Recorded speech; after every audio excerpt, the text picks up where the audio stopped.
It is the best of times. It is the worst of times.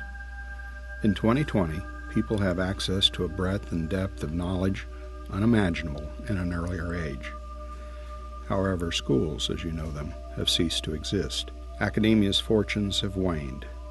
20th century universities are an afterthought, a lonely remnant of a not-too-distant past. The road to 2020 began in 2009. Sal Khan starts the Khan Academy. His goal? To educate the world. Khan's low-tech conversational tutorials suggest an educational transformation that de-emphasizes classrooms, campus, and administrative infrastructures, as well as brand name instructors. Videos are hosted on YouTube and provided for free.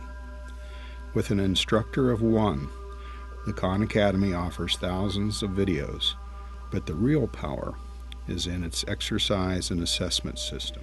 Teachers, coaches, and mentors can set up groups of students with an exercise system that provides an infinite number of questions, coupled with hints and links to content material.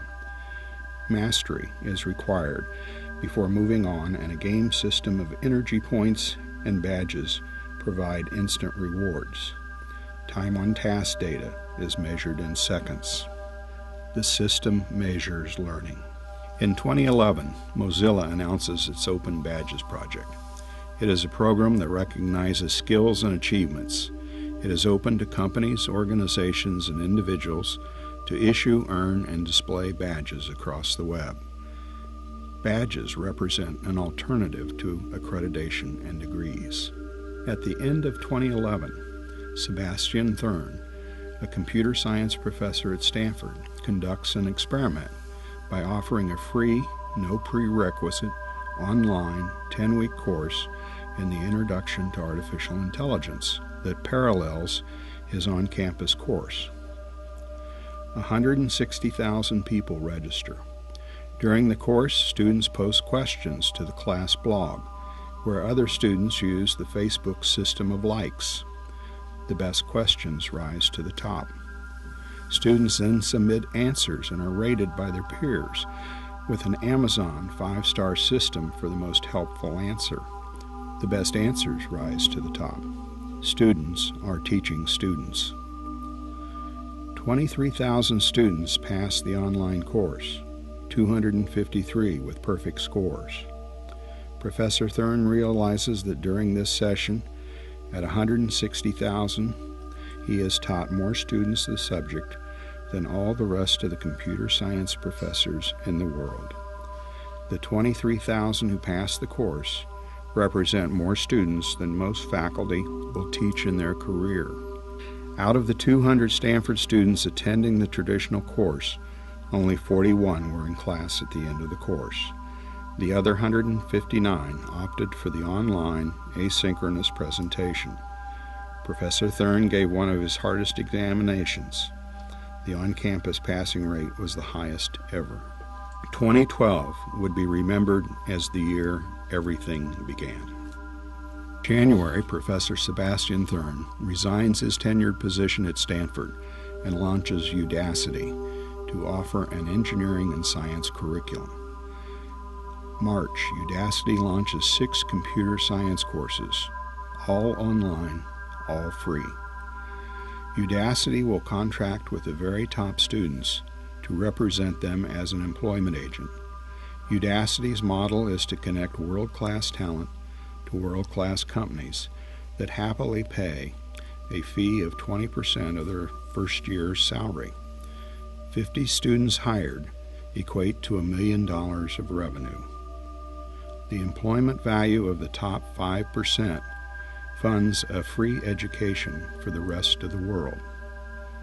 Tuition is abandoned as a concept.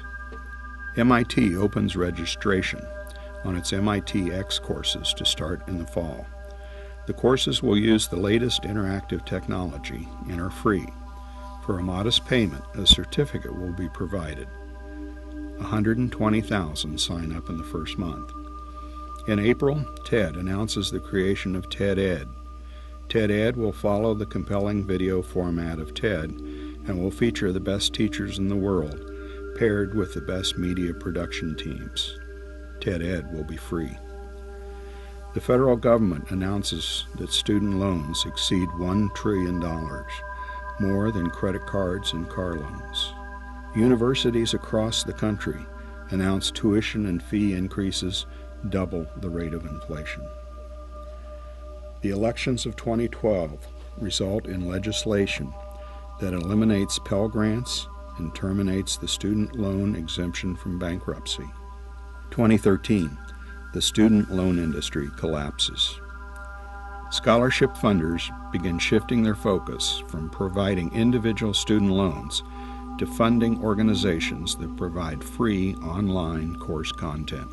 Across the country, students revolt over the costs of education and demand the elimination of a set price for content and assessment. If they take content online for free, then they demand to pay only for the assessment. In 2014, flagship state universities respond to student, parent, and legislative demands by providing transferable course credits for demonstrated ability rather than class attendance. The connection between content and assessment is broken. Apple, with its massive cash hoard, buys Amazon to form Applezon. Kindle and iBooks are merged into the largest educational content distribution system in the world. iTunes U is expanded as an educational app platform where teachers can offer their content for free. International course enrollment replaces peer-reviewed articles in tenure considerations. Applezon uses the Amazon preference matching algorithm to match personal skill levels with company skill requirements and moves to the student employment agent funding model. In response, Google buys two nonprofits, the Khan Academy and Udacity. The Khan Academy has over 10,000 video offerings, 4K to introductory college courses, that is now combined with Udacity's 500 courses in engineering and science. Google expands the Udacity student employment agent model to companies at international, national, and local levels. The education wars of the late decade are notable for who does not participate, other than the elite schools such as MIT, Stanford, and Harvard. Colleges and universities sit on the sidelines as Applezon and Google battle for world student market share. In 2018, badges replaced degrees as the preferred skill validation for companies. Except for the elite universities, companies no longer recruit on campus, preferring instead the lifelong learning and training approaches of Applezon and Google. By 2019, residential college campuses are now maturational holding grounds for the children of the wealthy. Their focus is on comfortable living accommodations, gourmet food, recreation, social activities, and sports teams. A few trophy faculty remain to lead discussions. On Monday, June 22, 2020, Google unleashes Epic. Epic, the evolving personal information construct. Epic not only understands everything that you know, but also it knows everything that you need to know to be successful in your professional, social, and personal life. Epic constructs and provides just-in-time knowledge and information that keeps you current and synchronized with everyone around you. At its best, for those that use Epic, they are connected to the world and those that control it. They know everything and everyone that they need to know. At its worst, and for too many, Epic is not used, and the world is an increasingly misunderstood and frightening place. They retreat from involvement and seek the security of a leader, an epic leader.